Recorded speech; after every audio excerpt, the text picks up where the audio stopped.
Hi class, Mrs. Tanga here. So for this particular review, we are going to look at how do we write the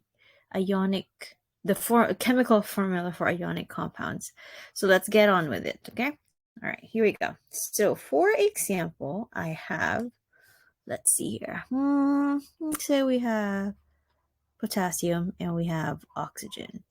How would I combine them and write them correctly to make sure that we are able to show their chemical formula? So the first thing we need to do is go and figure out their, their charges. Okay, so we know potassium is in group 1, so that's automatically 1 plus. For oxygen, you have 6 valence electrons. So what that means is we need to add to this to get to 8. All right, so in that case, that's going to be a 2 minus. So once you have this, the next thing you need to do is really just grab these numbers, and exchange it. Got it? All right, there we go. Now keep in mind that if it's a 1, you don't really need to show that. So in this case, it's going to be K2O. All right, so that is how we write the chemical formula of your compounds.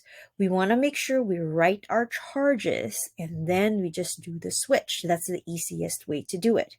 So let's try another one. What if we have barium and phosphorus? Okay. So as I mentioned earlier, let's go and write down the charges.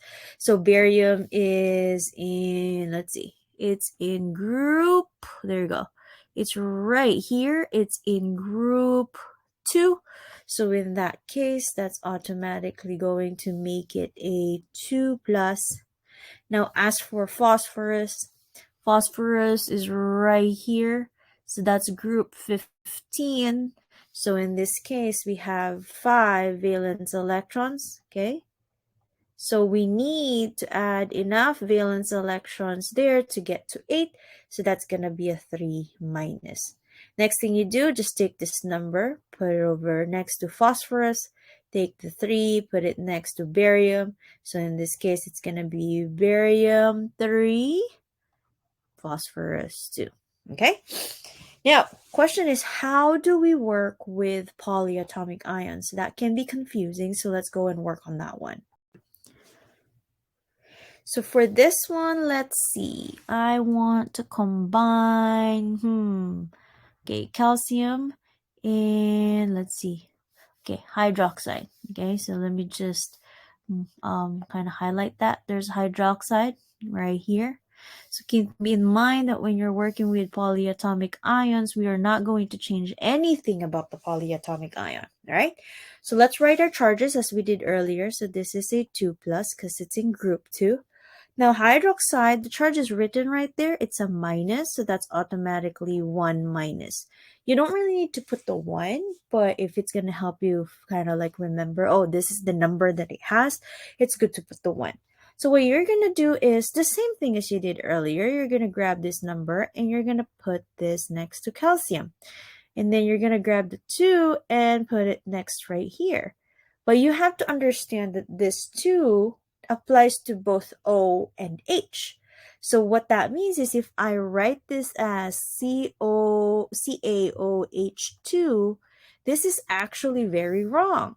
Okay, this is wrong. Why is that wrong? The reason for that is because if you look right here, that 2 applies to both O and H. If I just put the 2 right here, then that 2 only applies to H.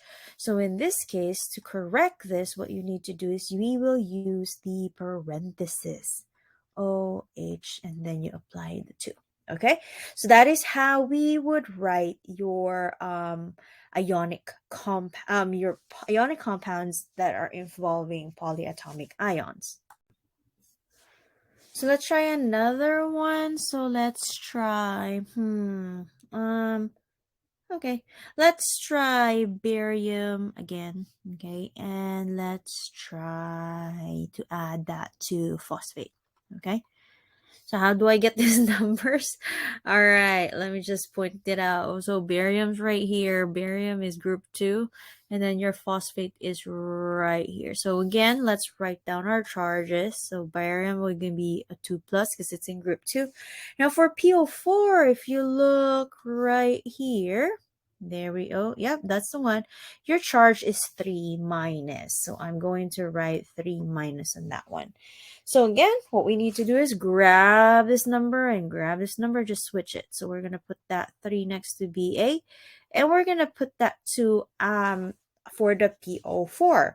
So we have to, again, to remember that the 2 applies for the whole PO4 and not just to 1.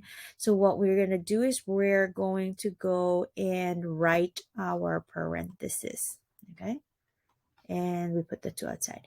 And that is how we would write our chemical formula for ionic compounds.